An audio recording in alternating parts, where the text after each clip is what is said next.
खुलुमबाय बड'लेण्ड खबर चेनेलाव नोंथांमोनखौ बरायनानै लाग्रोनाय जाबाय। वेस्ट बेंगलनि फार्स्ट फेज भटिंआ 23 एप्रिलाव जागोन।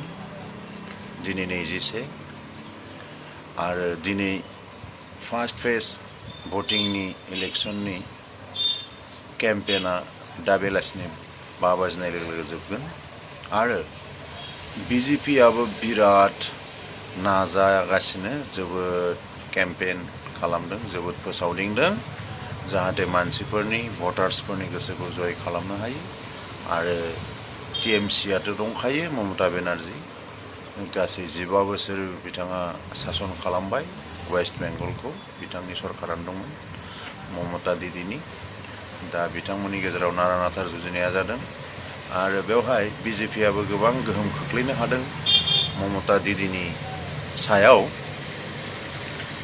बेबादिनो मोदी अमित शाह हेमंत बिश्व शर्मायाबो आरो गोबां राजनाथ सिंह गोबां बीजेपीनि स्टार केम्पेनारफ्रा केम्पेनिं खालामगासिनो दं आरो मोनसे इन्टारेस्टिं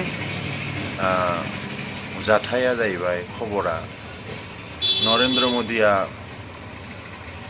विक्रम शाह होननाय झालमुरि फानग्रानियाव थांनानै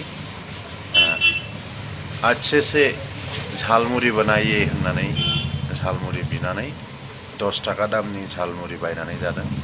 बियो जोबोद मोनसे हाइलाइट जादों दा विक्रम शाहआथ' माने कोनो दिनबो बिदि सानफेराखै जिउआव जे प्रधानमन्त्री नरेन्द्र मोदीआ गावनाव झालमुरि बायनानै जाफैगोन।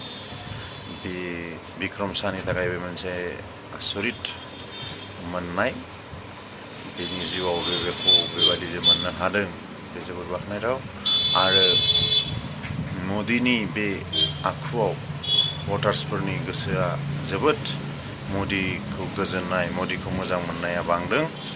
दा जोङो 4 मेआव बेनि रिजाल्टखौ मोनगोन।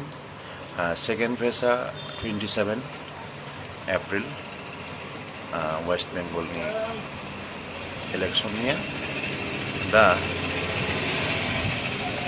विक्रम शाहनि जिउआव बेबादि जाथाय जानायाव विक्रम शाहआ रातारात सासे माने भाइरेल जाबाय पपुलार जाबाय बियो जोबोद बाख्नायथाव।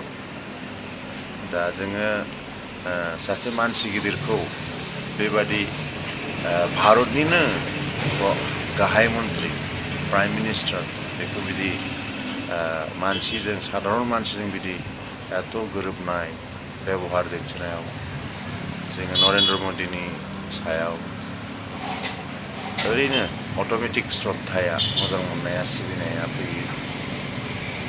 एसेनोसै गोजोन्थों।